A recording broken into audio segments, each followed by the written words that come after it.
Hello friends, చదివింది ఫాస్ట్గా grasp చేయడానికి, వర్క్లో మన పర్ఫార్మెన్స్ హైగా ఉండడానికి, డీప్ అండ్ ఎంగేజింగ్ రిలేషన్స్ ఉండడానికి, లైఫ్లో హ్యాపీగా ఉండడానికి ఒకటే solution: focus or the power to concentrate.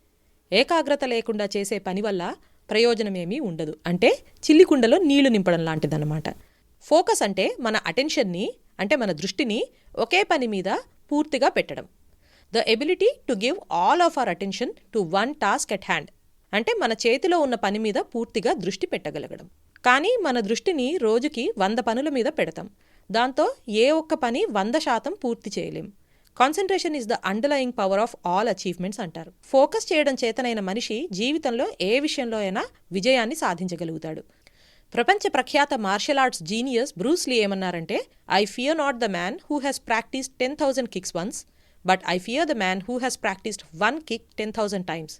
10,000 kicks practice చేసిన వాడిని చూసి నేను భయపడను, కానీ ఒక కిక్ని 10,000 టైమ్స్ ప్రాక్టీస్ చేసిన వాడంటే నాకు భయం అనేవాడు.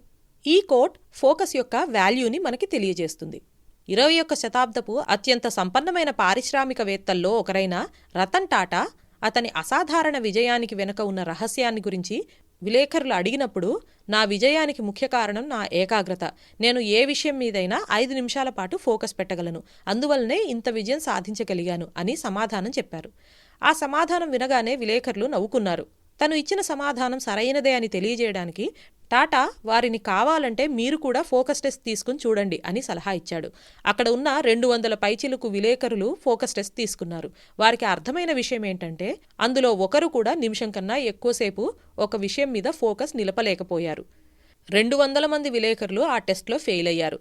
అప్పుడు రతన్ టాటా చెప్పిన విషయం వారికి అర్థమైంది. అందరూ రతన్ టాటాను అభినందించారు. మన తల్లిదండ్రులు మనల్ని నువ్వు సరిగా ఫోకస్ చేయట్లేదు, ఫోకస్ చేసి చదవమని ప్రతి ఇంట్లో తిడతారు. అప్పుడు పిల్లలు కూడా నాకు సరిగా ఫోకస్ చేయడం రావట్లేదు అనుకుంటారు. కానీ అసలు ఫోకస్ అంటే ఏంటో, ఫోకస్ ఎలా చేయాలో నేర్చుకోలేకపోతారు. అంటే వారు ఫోకస్ చేయట్లేదన్న విషయం అర్థమైనా అనుభవపూర్వకంగా ఆ విషయాన్ని వాళ్ళు తెలుసుకోలేకపోయారు. ఫోకస్ అంటే ఏంటో ఒక చిన్న పరీక్ష ద్వారా మనమే అర్థం చేసుకోవచ్చు. ఫర్ ఎగ్జాంపుల్, ఒక పుస్తకంలోని ఒక పారాగ్రాఫ్ చదివాక పుస్తకం మూసేసి ఆ పారాగ్రాఫ్ నాకెంతవరకు అర్థమైంది అని ఆలోచించి దాని సారాంశాన్ని ఒకసారి గుర్తు తెచ్చుకోవడానికి ప్రయత్నించాలి. సరిగా గుర్తు తెచ్చుకోలేకపోతే మన ఫోకస్ తక్కువగా ఉన్నట్టు. అప్పుడు ఫోకస్ని ట్రైనింగ్ ద్వారా పెంచుకోవచ్చు. మనం ఎక్సర్సైజ్ చేసినప్పుడు ఒక మజిల్ని ట్రైన్ చేసినట్టే ఫోకస్ చేయడం రోజు ప్రాక్టీస్ చేయాలి. ఇప్పుడు లేజర్ షార్ప్ ఫోకస్ బిల్డ్ చేసుకోవడానికి 5 ఇంపార్టెంట్ స్టెప్స్ ఏంటో చూద్దాం. First step: list out your goals. సాధించాలన్న తపన, కఠినమైన సాధన, తీవ్రమైన ఏకాగ్రత విజయానికి సోపానాలు అన్నారు స్వామి వివేకానంద. తను ఇష్టపడిన విలువిద్యని అంకిత భావంతోనూ ఏకాగ్రతతోనూ అర్జునుడు ఎలా నేర్చుకున్నాడో ముందు వీడియోలో చూశాం. చూడని వారి కోసం ఆ వీడియో లింక్ డిస్క్రిప్షన్లో ఇచ్చాను, తప్పకుండా చూసేయండి. ఫోకస్ని పెంచుకునే ముందు దేని మీద ఫోకస్ చేయాలి అన్న క్లారిటీ చాలా ముఖ్యం. మన గోల్స్ మీద మనకు క్లారిటీ రావాలి. వాటి మీద మనకు 100% అంకిత భావం ఉండాలి. సాధించాలన్న కోరిక మనలో బలంగా లేకపోయినప్పుడు ఆటోమేటిక్గా మన ఫోకస్ 100 రకాల విషయాల మీదకు వెళ్తుంది. ఉదాహరణకు, వచ్చే వారం పరీక్షల్లో 80% తెచ్చుకోవాలి అనుకున్నప్పుడు దాని మీద ఇంట్రెస్ట్, ఇష్టం, కమిట్మెంట్ ఉన్నప్పుడు మనకు చదువుతున్న దాని మీద కాకుండా పక్క గదిలో టీవీలో వస్తున్న సౌండ్స్ మీద ఫోకస్ ఉండదు. ఫోన్లో వస్తున్న నోటిఫికేషన్ల మీదో, కాలింగ్ బెల్ సౌండ్ మీదో మన ఫోకస్ ఉండదు. 100% మన ఫోకస్ చదువు మీదే ఉంటుంది. ఒక పని సాధించాలి అన్న పట్టుదల మన మనసులో ఎంత తీవ్రంగా ఉంటుందో మన ఫోకస్ అంత గట్టిగా ఉంటుంది. మీరు ఫోకస్ చేయాలనుకుంటున్న టాప్ గోల్స్ ఏంటో తెలుసుకోవడానికి ఒక పేపర్, ఒక పెన్ తీసుకుని వచ్చే 6 నెలల్లో మీరు ఏం సాధించాలనుకుంటున్నారో మీ టాప్ 10 గోల్స్ నోట్ చేసుకోండి. వీటిలో family, friends, physical and mental హెల్త్కి సంబంధించిన గోల్స్ తప్పకుండా ఉండేటట్లు చూసుకోండి. ఇప్పుడు చెప్పిన గోల్స్ నుంచి కాకుండా మిగిలిన గోల్స్ నుంచి టాప్ 2 గోల్స్ సెలెక్ట్ చేసుకోండి. మిగిలిన గోల్స్ని కొట్టివేయండి. ఇంకొక 6 నెలల పాటు మీరు సెలెక్ట్ చేసిన ఈ టాప్ 2 గోల్స్ మీదే మీ ఫోకస్ పూర్తిగా పెట్టాలి. మీరు కొట్టేసిన గోల్స్ మీద ఎలాంటి ఫోకస్ పెట్టకూడదు, ఎందుకంటే మన మైండ్ మల్టీటాస్క్ చేయలేదు.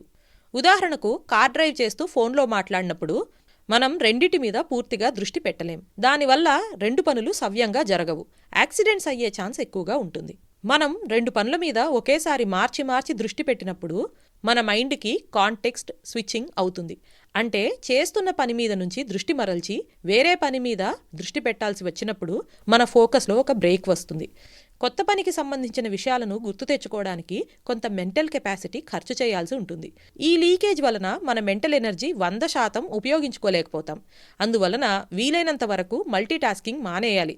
ఒక పని మీదే 100% మన మెంటల్ ఎనర్జీని ఫోకస్ చేయడాన్ని psychologist the state of flow అని పిలుస్తారు. మనము ఈ స్టేట్లోకి ఎంటర్ అయినప్పుడు మనకు ఎంత సమయం గడిచిపోయిందో తెలీదు. మనం చేసే పనిని తొందరగా విజయవంతంగా చేయగలుగుతాం. మనకు ఎలాంటి డిస్ట్రాక్షన్ థాట్స్ లేక నెగిటివ్ థాట్స్ రావు. ఇలా ఒకసారి మన టాప్ 2 గోల్స్ సెలెక్ట్ చేసుకున్నాక రెండవ స్టెప్కి మూవ్ అవ్వాలి. అదే డిస్ట్రాక్షన్స్ని తీసేయడం. Step 2, block out distractions. ఫోకస్కి బద్ధశత్రువు డిస్ట్రాక్షన్. డిస్ట్రాక్షన్ అంటే మన దృష్టిని మరల్చే ప్రయత్నం చేసేవి. అంటే మనము 100 విషయాల మీద ఫోకస్ ఎప్పుడైతే పెడతామో అప్పుడు ఏ ఒక్క పని మీద సరైన ఫోకస్ లేనట్టు. అలా కాకుండా మనం ఒక విషయం మీద ఎప్పుడైతే మన ఫోకస్ కంప్లీట్గా పెడతామో అప్పుడు డిస్ట్రాక్షన్స్ ఏవి గుర్తుకురావు. ఈ డిస్ట్రాక్షన్స్ 2 రకాలు: external distractions and internal distractions. మనం చదవడానికి లేక పని చేయడానికి కూర్చున్నప్పుడు మనకు డిస్టర్బెన్స్ క్రియేట్ చేసేవి, అంటే టీవీ కానీ, ఫోన్ కానీ, లేకపోతే ఎవరైనా రావడం కానీ, ఇలాంటివి ఎక్స్టర్నల్ డిస్ట్రాక్షన్స్. వీటిని పక్కన పెట్టాలంటే చాలా సింపుల్. ఈ డిస్ట్రాక్షన్స్ ఏవీ లేని, శబ్దాలు కూడా వినపడని ఒక రూమ్లో తలుపులు వేసుకుని చదువుకోవడం. ఏ గోల్కి ఎంత సమయం కేటాయించాలో పక్కా ప్రణాళికను సిద్ధం చేసుకోవడం. ఇక్కడ మనం టీవీ, ఫోన్, కంప్యూటర్, మ్యూజిక్ వీటన్నిటికీ దూరంగా చదువుకోవడానికి ఒక మంచి వాతావరణాన్ని సృష్టించుకుంటున్నాం. అలాగే ఫోన్ నోటిఫికేషన్స్ ఏవి మీకు కనపడకుండా ఫోన్ని స్విచ్ ఆఫ్ చేసి పెట్టండి. లేదంటే ఫోకస్ మోడ్లో ఉంచి మీకు ఫోన్ వల్ల డిస్ట్రాక్షన్ అవ్వకుండా ఫోన్ని దూరంగా ఎక్కడైనా పెట్టేయండి. దీంతో మనం ఎక్స్టర్నల్ డిస్ట్రాక్షన్స్ని ఈజీగా బ్లాక్ చేసేయచ్చు. ఇక ఇంటర్నల్ డిస్ట్రాక్షన్స్ విషయానికి వస్తే మన పాస్ట్ గురించి, ఫ్యూచర్ గురించి వచ్చే ఆలోచనల్ని కంట్రోల్ చేసుకోగలగడం. ఉదాహరణకు, ఇంకొక వారంలో పరీక్షలున్నాయని ఆందోళన పడడం, ఇన్ని రోజులు సరిగ్గా చదవలేదని బాధపడడం, లేక ఈరోజు నాకు చదవాలనిపించట్లేదు కాబట్టి రేపు చదువుతానన్న బద్ధకం. దీన్నే ప్రొకాస్టినేషన్ అంటారు. ఇతర మెంటల్ వరీస్ అండ్ టెన్షన్స్ ఇలాంటి వాటిని కంట్రోల్ చేసుకోగలగడం. వీటిని కంట్రోల్ చేయాలంటే ఉన్న ఒక్క మందు మనం పనిని వీలైనంత త్వరగా ప్రారంభించడం. ఎప్పుడైతే మన మైండ్లో ఇలాంటి నెగిటివ్ థాట్స్ ఉంటాయో అప్పుడు మనం మన ఫోకస్ని పని మీద పెట్టలేం. ఎప్పుడైతే పని మొదలు పెడతామో ఈ నెగిటివ్ థాట్స్ ఆగిపోతాయి. కాబట్టి ఇంటర్నల్ డిస్ట్రాక్షన్స్ని తగ్గించుకోవాలంటే మనం చెయ్యాలనుకున్న పనిని వెంటనే మొదలు పెట్టాలి. అలాగే డిస్ట్రాక్షనల్ థాట్స్ రాకుండా ఫోకస్ చేయడానికి నేను మీకు ఇక్కడ ఇంకొక టెక్నిక్ చెప్తాను. మామూలుగా అందరూ కంటితో చూస్తూ లోపల చదువుకుంటారు. అలా కాకుండా ఒకటి కంటే ఎక్కువ ఇంద్రియాలని చదివే ప్రక్రియలో భాగం చేయగలిగితే ఏకాగ్రత మెరుగవుతుంది. పైకి చదవడం వలన మనం చదువుతున్న విషయం నోటితో బయటికి చదవడమే కాకుండా వింటాం కూడా.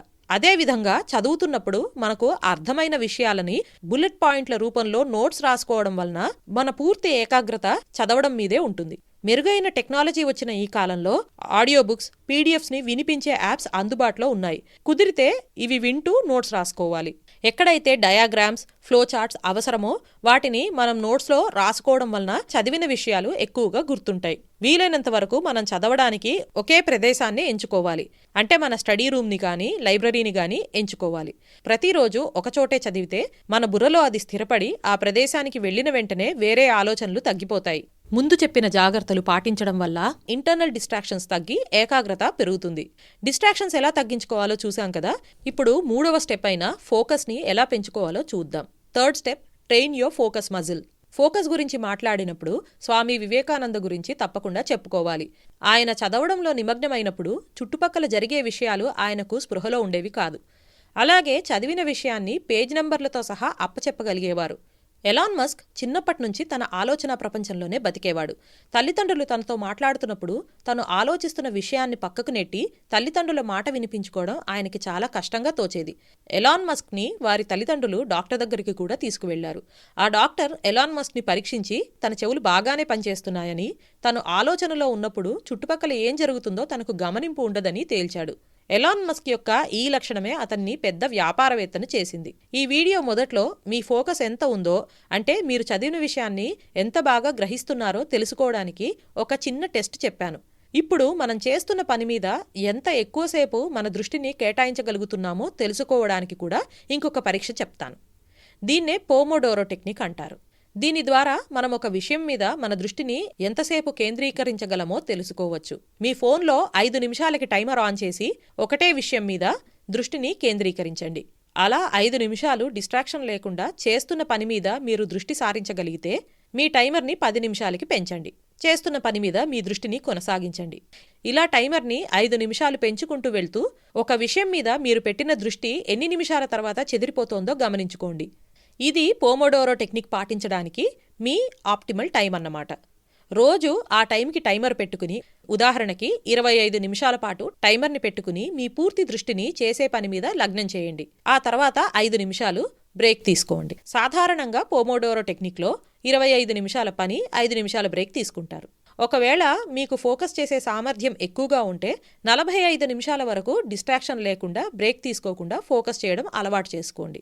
ఇలా 3 సైకిల్స్ పూర్తయ్యాక, అంటే 25 minutes work and 5 minutes break, ఇలాంటి సైకిల్స్ 3 పూర్తయ్యాక మన బ్రెయిన్కి చాలా ఎక్కువసేపు రెస్ట్ ఇవ్వాల్సిన అవసరం ఉంటుంది. అప్పుడే మనం నేర్చుకున్న విషయాలు మనకు పూర్తిగా గుర్తుంటాయి.